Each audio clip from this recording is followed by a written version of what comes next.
Philippines had been on our bucket list for the longest time, and when visa-free travel for Indians was announced, it felt like a sign.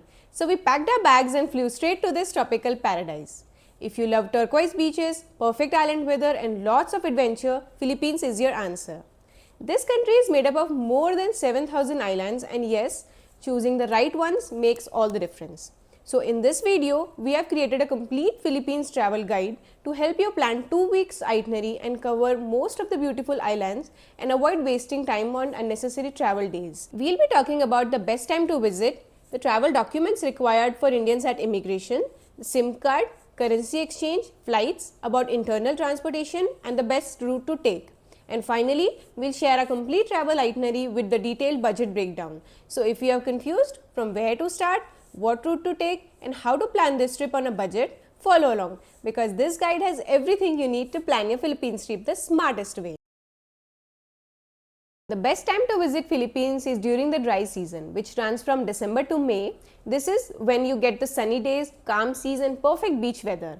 We recommend avoiding the rainy season, which runs from June to October, because during these months ferries get cancelled, your flights can get delayed and sea activities are often suspended. And Philippines is very prone to typhoon, so be ready and keep buffer days in hand for any mishappenings. Let's talk about the visa. For Indian passport holders, Philippines offers visa-free entry for up to 14 days, which makes planning this trip much easier. However, you must fill out an eTravel form before arrival. So this is an online form that includes the basic health declaration and other details of your arrival into Philippines. Once submitted, you will receive a QR code. So make sure to keep this QR code handy on your phone as a screenshot because it is checked at the immigration. Apart from this, you should also carry your return flight tickets, hotel bookings, as the immigration officers may or may not ask for it, but you keep it handy. Immigration lines in Philippines are quite long, but they are generally very smooth.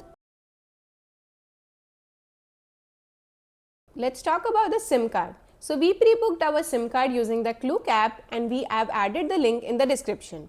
It costed us around 800 INR for 15 days and gave 20 GB of data, which was much cheaper than buying it at the airport.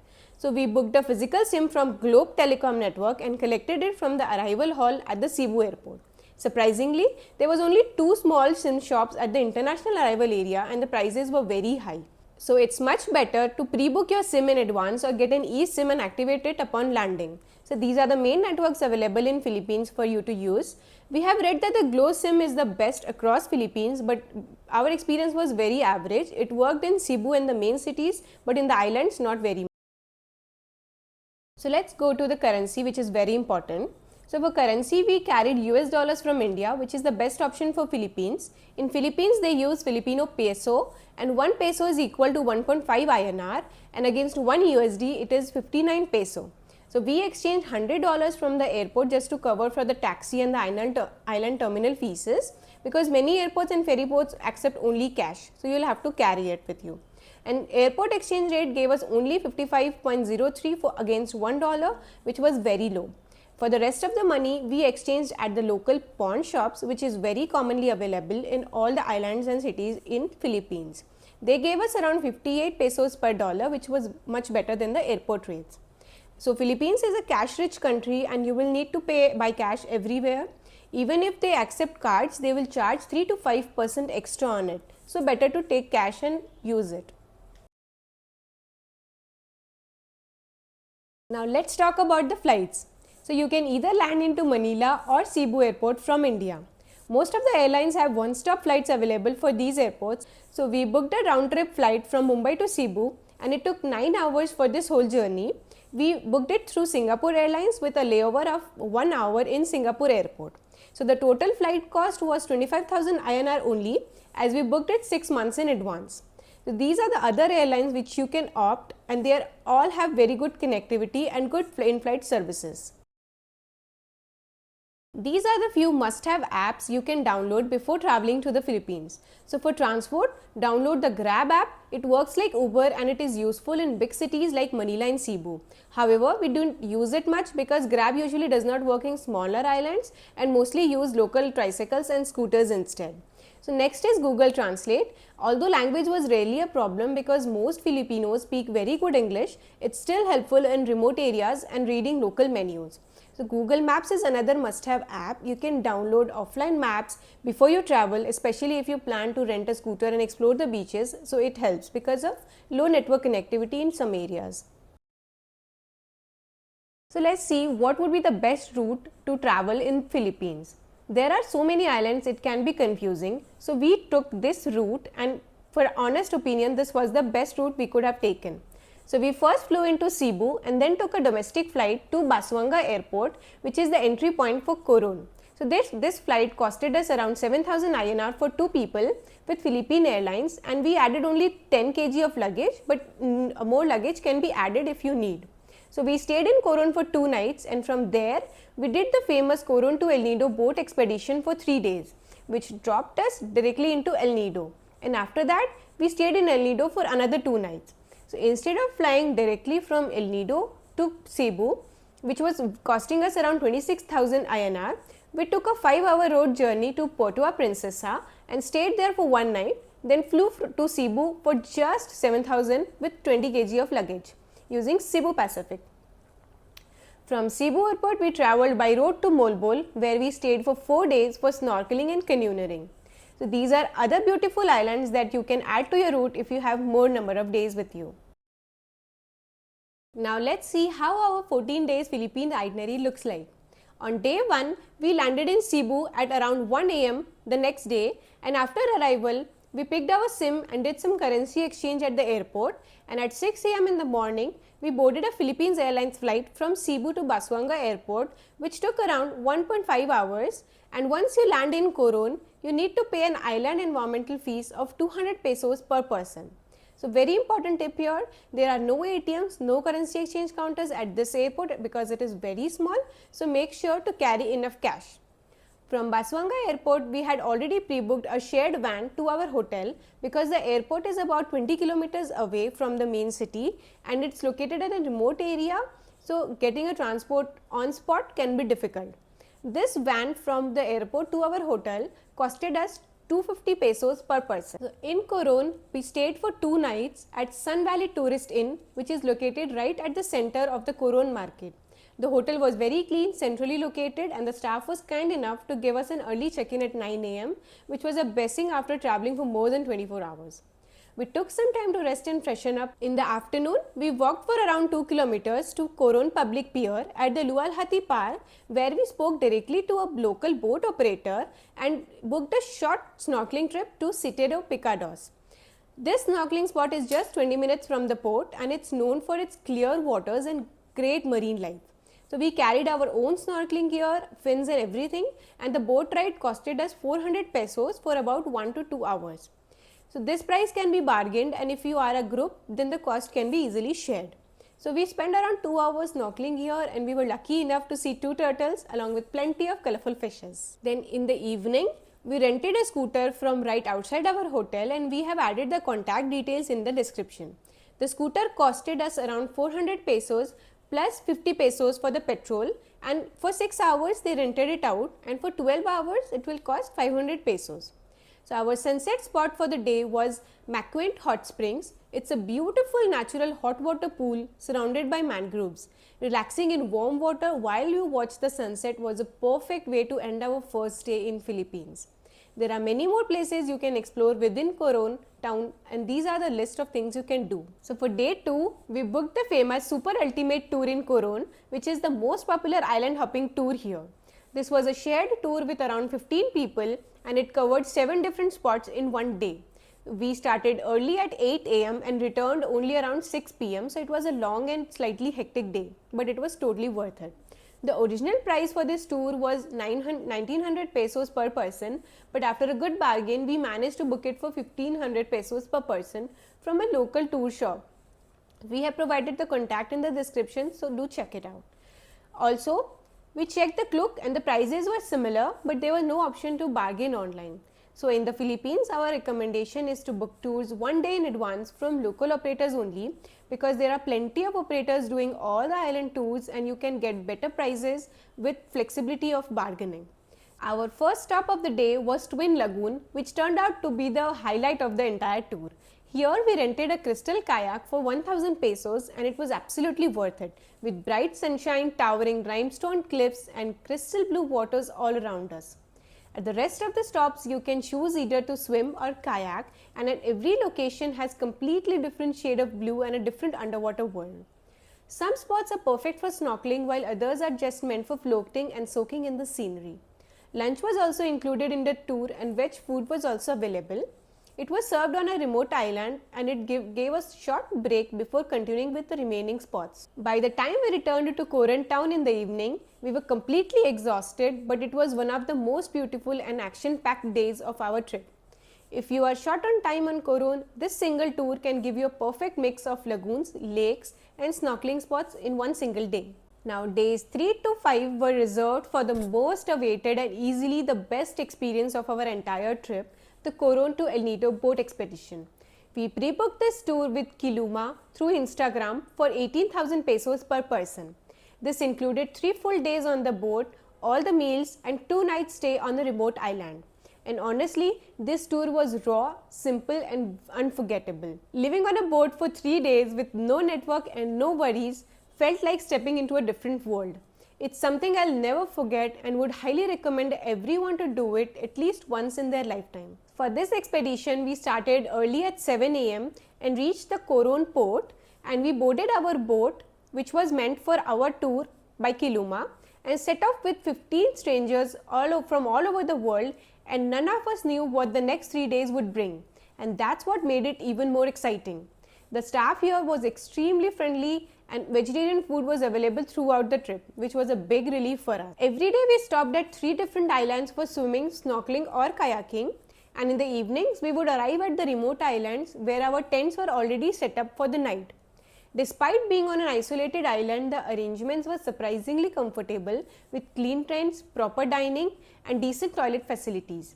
The Kiluma team kept the energy high throughout the trip with great food, great music and even free alcohol on the evenings. It truly felt like a floating hostel but in the middle of a paradise.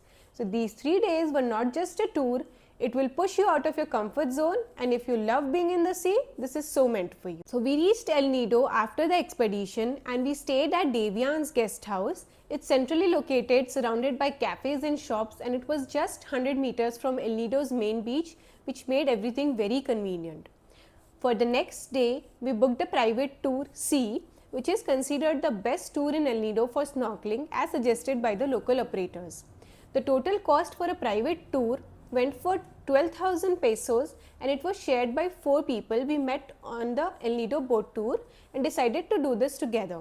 So we chose a private tour mainly to avoid crowds and start the day early for all the spots so that when the group trips are arriving we have already covered it. And for comparison, a group tour C costs around 1400 pesos per person if you are doing it along with other 17 people in one single boat. We started at 7:30 am on a big boat with just 4 of us, and all 4 spots we visited were almost crowd free at that time since the group trips hasn't arrived yet. El Nido Tour A is the most popular and most photographic route, but since our priority was snorkeling, we specifically chose Tour C. Lunch was also included in the tour, and we spent a really relaxed time at each spot for swimming, snorkeling and enjoying the scenery without rushing. At the last snorkeling spot, we even got to swim with turtles, and it was just 4 of us in the water with 1 turtle moving along with us. Yes, the private tour is more expensive than the group tour, but for us it was completely worth it as it was a peaceful experience with lots of flexibility. On day 7, we skipped all the tours and spent the entire day exploring the beaches around El Nido. So we booked a scooter directly from our hotel for 500 pesos for 24 hours, which made moving between the beaches super easy. So our first stop was Nakpan beach. We carried some brunch with us and had a beachside picnic on the sand. This was one of the most peaceful moments of the trip. We even got an open air massage by the beach and had the best nap with sound of oceans in the background. From there, we headed to Leo beach. This beach is more developed and slightly expensive when it comes to food and drinks, but the water is beautiful and perfect for quick swim.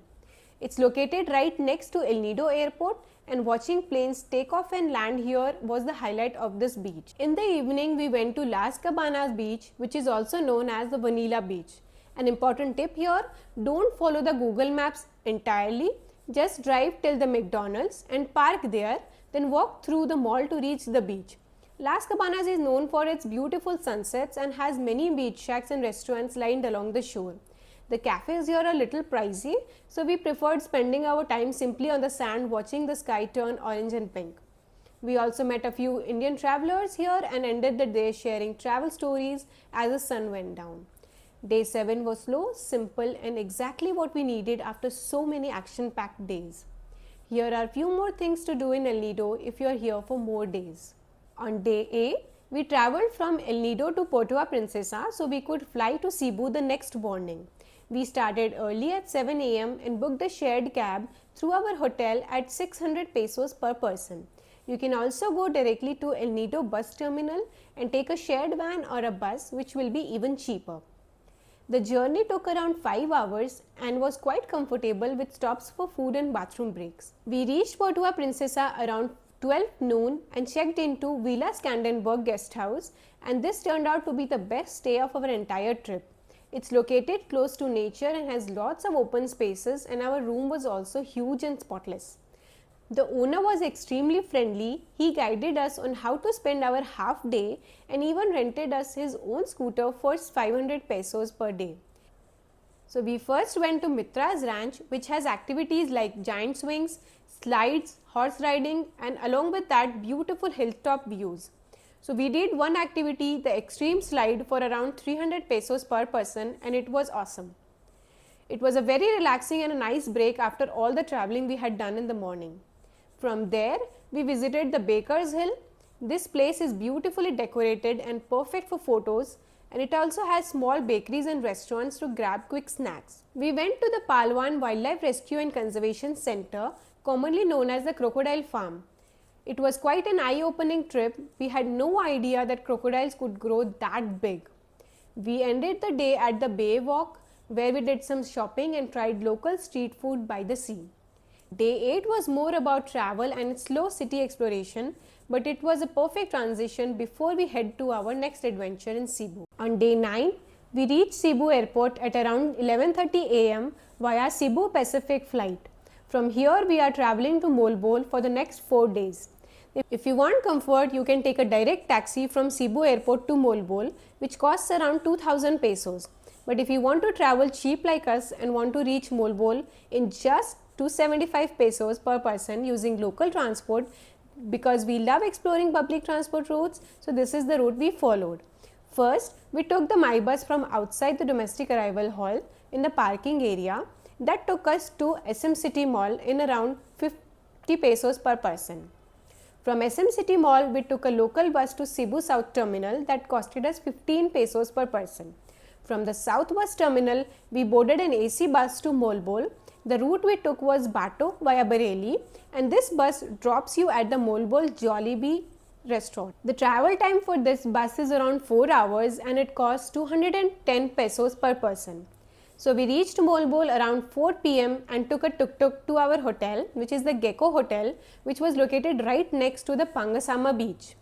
Pangasama beach is famous for the second largest sardine runs in the world, and this is exactly why we came to Moalboal. For day 10, we booked a half-day canyoneering tour at the Kawasan waterfalls, which is the most famous activity you can do in Moalboal. We booked this tour on spot from a local operator right in front of our hotel. This tour will cost you 1800 pesos per person if you are taking a group tour, and it will cost you 2000 pesos per person if you want a private tour. Surprisingly, the private tour was only 200 pesos more, and it included your personal guide, lunch, private cab to and from the hotel, and freedom to choose your own time. So we booked the private tour with just the two of us at 2000 pesos per person, and we started very early at 7 am. Our local operator was just a middleman, so he dropped us at the main operator's office, which was K Pedro Tours, and here we got our safety gears, met our guides, signed some papers, and then they took us to the canyoneering starting point called the Bardian Adventure Trail. From here, you have two options. Either you can walk for 50 minutes up till the canyoneering point, or take a 5-minute zip line, which will cost you 600 pesos per person. But we chose to hike and reach the starting point only in 40 minutes. This tour is so hyped up online, and honestly, it truly lives up to that hype. If you are an adventure junkie, this tour will satisfy your soul like nothing else. During the trail, we jumped from 4 feet, 5 feet, and 8 feet rocks as well. We did rope swings into the water, swam through crystal clear blue waterfalls, and walked through an insanely beautiful canyon trail. The watercolor was something I had never seen before. It was an insane color of blue, and the clarity was amazing. For day 11, we booked a 3 dive package from Amigo Dive Center. The diving costs all around here are: shore dives will cost you 1400 pesos per dive, and boat dives will cost you 1600 pesos per dive, and the 3 dive package will cost you 4200 pesos per person. Unfortunately, the last 2 days of our trip was affected by a typhoon, and because of that, all boat dives were cancelled due to rough sea conditions. So instead, we managed to do one shore dive for about 1 hour, and it costed us 1400 pesos only. This was my first shore dive experience, and even though the reef in Moalboal are not extremely colorful, the real highlight was the turtles, eels, and millions of tiny sardines. As we finished our diving early at around 9 am, so we decided to spend rest of the day snorkeling at the sardine run spot.